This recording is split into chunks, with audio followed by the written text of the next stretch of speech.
Welcome, your Reach Review Time with Imperial, and today's review will be Sick, a Peacock original. Subscribe to the channel, like the video. Let's get into it.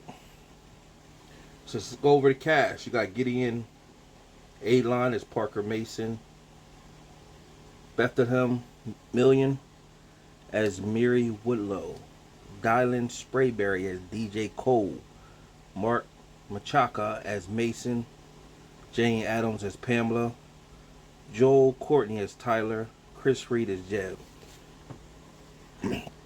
This is one of the movies that you just stumbled upon. It was recommended by a friend of mine, and I thought I'd give it a shot, see what it's hitting for, and the rest is history. So let's get into the story. So this picks up around April 3rd, 2020, when the pandemic first started. Tyler is at the supermarket. He's trying to get some things for the pandemic. Of course, everything is scarce, and he's in line. He gets this random text from someone messing with him. So eventually he tells him F off. However, while he was in line, they took a picture of him while he was in line. So he turned around and just stick his middle finger up, not knowing who he was sticking his middle finger up at. Then he proceeds to go to his car. He gets a phone call, and he answers the phone call. He just start cursing at whoever's on the line, hangs up. So now he's weary, gets back to his apartment. When he gets into his apartment, he sees that his door is open. Now, I think he got like a two-way entrance to his apartment. Like he got like a back door that probably leads to the back of the building. Then he got a front door entrance. Now, the back door is open. He goes in there, looks, doesn't see anybody, closes it. By this time, the killer appears, start slashing at him with the knife. They get into a scuffle. The killer cuts him. However, he survives and gets to his bedroom, put his dresser up against his bedroom door. Now, when he gets in, puts his dresser up to his bedroom door, he finds a wrap to wrap his hand, covers it, grabs his baseball bat, comes back out. Now, at this time, he looks out, back door, doesn't see anything, goes to the front door, doesn't see anything, and he's looking off. The killer appears from the back, slices his throat, drags him back in. Next scene is Miri and Parker, who are leaving college campus. Miri was supposed to go straight home with her parents. She's not trying to catch nothing. She's been saying, she's very cautious, saying people should be wearing masks, telling Parker she should be having a mask and everything like that. Parker say, hey, she wants to clear her mind, get away from society. Let's go to my parents' cabin out in the sticks, and we'll be by ourselves. Meanwhile, Parker got a random anonymous text. She blew it off. She gets to the cabin. It's this big cabin. Two women. Not saying women can't take care of themselves. However, they're at this cabin with no weapons. Off the grid. The next person's house is like 2 miles away. All flags. That's where writers have to get more creative. They just throw that kind of stuff in it. But you can get more creative than that. Better ways of doing that. You could have gave them weapons and they still could have found ways, but it just was just bizarre that they would do that. Nevertheless, while they're at the cabin, they start posting pics showing where they at. They get out to the lake. Parker receives another anonymous text saying, hey, the water's nice, you need to get in. So this time she shows Miri the text saying, Mary's like, who's this? She's like, I don't know. So they leave the lake, go in the house, and it's evening time. Now at this moment, they listen to the news while drinking, starting to wind down. A knock comes at the door after they see a car pull up. They see a man moving around. Miri goes grab a knife. Parker opens the door with the knife, doesn't see anybody. A man appears from the back. Parker turns around, screams. Miri turns around and screams. Parker turns around and says, DJ. So DJ, we find out DJ's her ex-boyfriend. He shows up unannounced. And she's wondering, how did you know I was here? what you doing just popping up? He pretty much said, if you knew I was coming up, you'd told me no.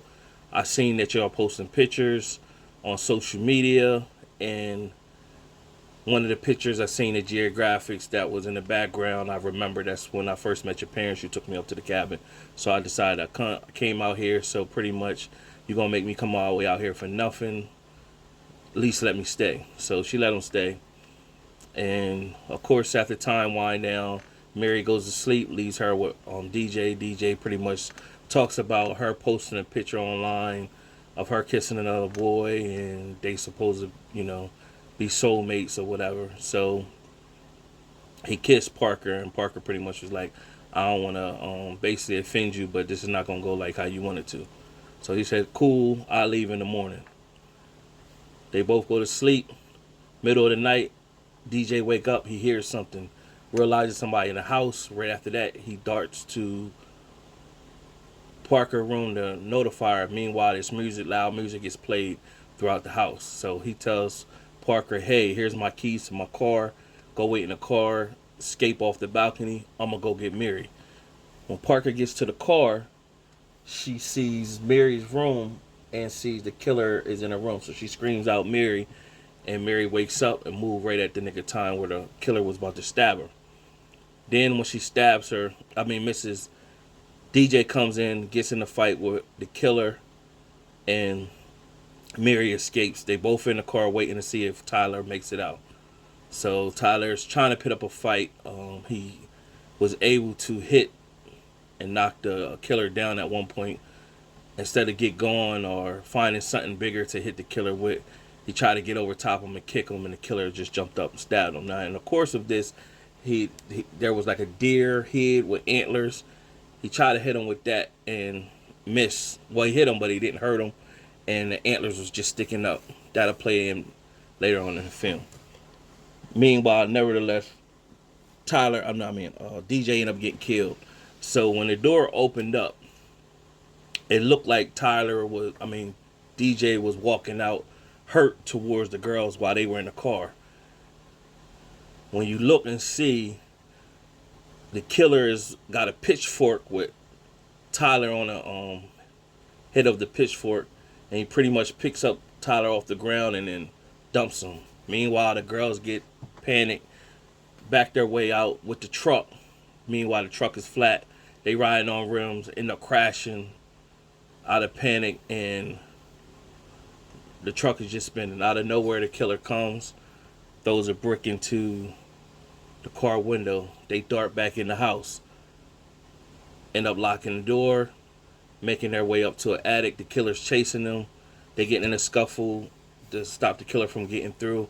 They decide to go up on the roof while the killer is trying to get through on the attic. The killer finally gets through, but it bumps Mary off of the roof. From the top of the roof to the ground, you automatically assume Mary is dead. So from there, Parker gets in a scuffle with the killer.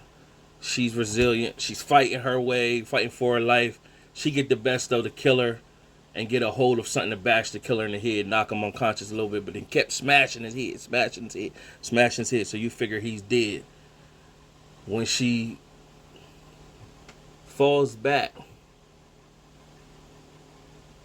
she sees another killer come through the door. And she starts to crawl and make her way out the house. But you see the other killer console the wounded killer number one on the ground. She runs out to where Mary is, finds out that Mary's not dead. She tells Mary, hey, it's another killer. Mary's leg is broken. She tell her, well, I gotta go get help. Play like you did. Now, she goes and hides. The second killer comes out and goes to Mary. Now, if these are straight killers, Mary's not dead. Mary would have been breathing. He would have just killed her right then and there. But he doesn't, so this is just a movie. And Parker makes a noise. Killer sees her. She runs towards the lake, the pier, so she could get the oar and start rowing her way over across the lake. The Killer sees her. She swung and hit the killer with the oar, and she starts rowing off. Now, as she's going across the lake, the killer is on. You never see the killer swimming, of course, but all of a sudden, in the middle of the lake, the killer pops up with the knife, and she gets in a little spat with the killer, and she ended up having to jump off the little pier from rowing and swam her way to shore. So this, of course, this is the movie. Now, this must be a deep sea diver or Navy SEAL type of guy, but nevertheless, she made it to the shore first. She got to the neighbor's house. She was banging on the door, but she's crying. She's not loud. She's sobbing, "Mr. Lyons, Mr. Lyons." Nevertheless, she finds an open window through the garage and gets into the neighbor's garage, walks in the house. By this time, the killer is back surfacing, looking around the house. She's coming through sobbing. Mr. Lyons, he got a shotgun pointed at her, and she's like, "Remember me? I used to play with your daughter." And then, he said, "Oh, you whatchamacallit's kid, Miranda's kid." And she was like, "Somebody's trying to kill me. I need you to call the 911." Right when he turned around, the killer was there to stab him, and took his shotgun and started shooting at Parker. Parker was able to escape. She made it out to the road, and then she was hiding. Killer grabbed her. They got in a scuffle. She got the best of him and was able to knock him out for a quick second. Meanwhile, a car is coming down the road. And when the car is coming down the road, she flags the car down. This woman telling her, "Hey, somebody's trying to kill me." The woman's like, "What's going on?" The woman got a mask on, and she like, "Let me in. He's trying to kill me." The woman's like, "Well, where's your mask at?"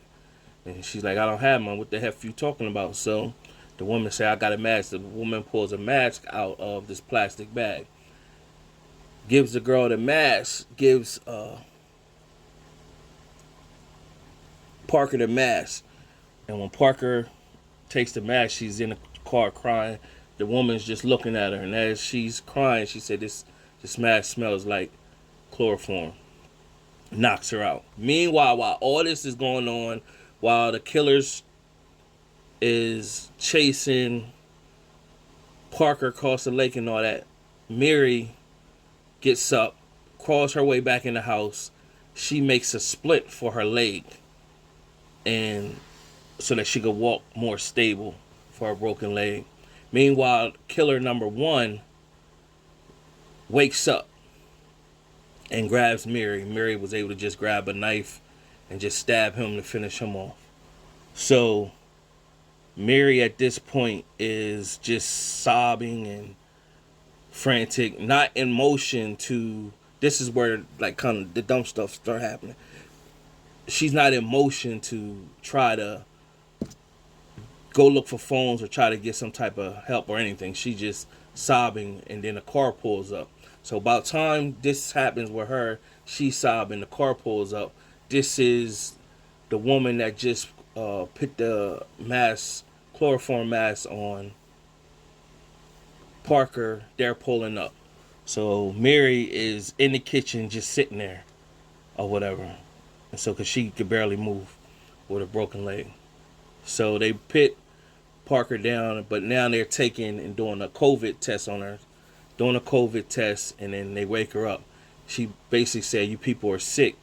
Now they break down the full story. So they show a picture of her kissing somebody at a party. That's that picture that that DJ mentioned earlier. So the person she was kissing at the party name is Benji. She gave COVID to Benji. Benji died 3 days ago. Benji was the son of Jason and Pamela. Jason is the father. He's killer number 2. Pamela's the mom. Killer number 1 was Jeb. So the mom is saying it was given to you by Tyler. And she was like, "Don't worry, we took care of him too." So Tyler was, of course, the first killing in the beginning of the movie. Meanwhile, the mom is saying, "Where's Jeb?" The dad said, Jeb was the first killer that they killed in the kitchen. So she went to go look at Jeb, and basically the dad already felt he was dead, so he didn't get to see Jeb, to see he moved, to understand like, oh, he didn't die right there. He was already, he was laid out. So he didn't get to see that. So the mom came back in. They break the story down. Basically, we getting you for revenge, for our younger son dying with COVID. He had to die alone. And she said, well, what Mary and DJ have to do with this? Why y'all killed him? They basically said you were supposed to quarantine alone, and that's on you. So during this time, they not noticing that Mary's there, and Mary slips and grabs her laptop. She's online and she's trying to reach 911. It didn't go through, so she texted her dad through the email. And by that time, Jason got the notice that someone was using the internet. So he went and grabbed her through killed the modem on the router. So he said it must be the other girl that's alive. So the wife told him to go make sure that Mary's dead outside. So he's pissed now. When he goes outside, the wife is talking stuff to Parker, and Parker's pretty much like, well, how you think you're supposed to get rid of this? And you got fingerprints, DNA evidence everywhere. And Pamela's pretty much saying, hey, well, little young irresponsible girls make fires all the time. So by this time, Mary sneaks on the back of Pamela and pretty much knock her and bang her in the head. And then they push Pamela out like the kitchen window. Wasn't far, but they pushed out the window. Meanwhile, Dad came in, Jason. They get in a scuffle with him and they're fighting with him. They make it upstairs. He's tussling with them. They end up pushing him from upstairs, off of the catwalk from upstairs. And that earlier when DJ knocked the deer antlers on the ground, fell on top. That's where Jason fell on top, so he was dead. So at this moment, they pretty much make it out. The cars is destroyed. They make it to the nearby barn, and when they get to the barn, they guess they trying to get like on a farm vehicle. They got gasoline. They go get gasoline for the vehicle. Meanwhile, what happens is Pamela shows up for one final moment, seeing the fight, try to kill. So what happens? She has an axe and she tries to hit Parker with the axe. It makes the gasoline leak. Meanwhile, the lighter went to Mary. When Pamela went to move, Mary hurry up and lit the lighter, and Pamela went up in flames. Now the funny part was, after she went up in flames, she managed to just run out the barn screaming while she's going up in flames, and made it all the way to the main road, and she just dropped. That part was funny. I don't know why I found that funny, but the way it happened, it was just like, are you serious that just happened? So nevertheless, the cops came and that was the end of the movie. Overall, a decent film. It's just so much cliche stuff that was happening in these, slasher horror films or whatever. So out of my 4-point system, I get us a 2 out of 4 stars. It was decent enough. It's decent enough to watch. Definitely appreciated something like this. Didn't make it to the theaters. It went straight to the streaming on Peacock streaming service. So if you got Peacock streaming, Peacock is picking up their content and starting to produce better content. Get Peacock. You can check it out. Subscribe to the channel. Like the video. Till next time.